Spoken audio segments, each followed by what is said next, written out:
नमस्कार सबैजना सम्पूर्ण आदरणीय महानुभाव तथा मेरा मित्रजन गुरुवर्ग सम्पूर्ण दाजुभाइ तथा दिदीबहिनी सबैलाई म हार्दिक आगमन गर्न चाहन्छु र अहिले म शार्दूल विकृति छन्द अन्तर्गत रहेर एक कविता सिर्जना गरेको छु। कविता रहेको छ मात्रिक गद्यांश अन्तर्गत रहेर एक कविता रचना गरेको छु। अहिले म वाचन गर्न चाहन्छु, कृपया सुनिदिनु हुन म विनम्र अनुरोध गर्दछु।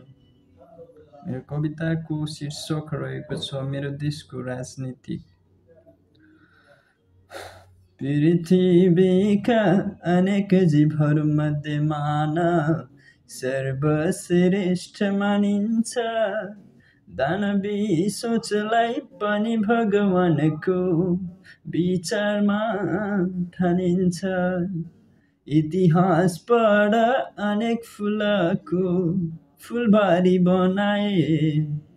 युद्धमा नि देशभक्ति भावनाले गोर्खाली हो जनाए।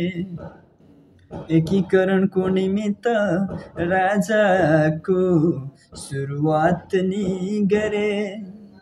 फुलबारीमा उम्रने फुललाई सधैँ सुगन्ध छरे। जुन वस्तुको जन्म हुन्छ त्यसको अवश्य अनन्त्य हुन्छ। वीरका रगत भई नेताहरू हिँड्ने बाटो भुल्छ। ताउकेहरू केवल उमेरका रहेछन् बुद्धिजीवी। कूटनीति र भ्रष्टाचारले जनताका पारिश्रित गोजी।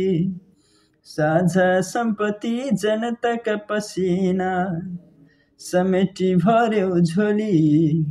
कलियुगमा देखिन्छ कर्मको फल सोझै आजको भोलि।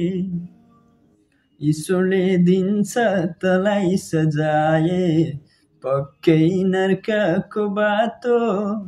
भुलिहालिस् तैँले बुढेसकाल लौरीसँगको नातो। जागौ नेपाली एकजुट भएर रच्नु छ इतिहास। किटाणुको विनाश गरी सत्यता हुन्छ नि अविनाश। अङ्गभङ्ग भएको देखेकै छौ नि हामी तिम्रो साहस।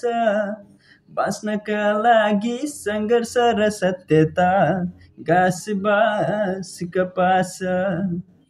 कर्म गर्नु आश त्यागी तिमी भन्दा छैन कोही खासमा। नाङ्गै आएको नाङ्गै चित्तमा फेरि सजिनु छ लासमा। धन्यवाद।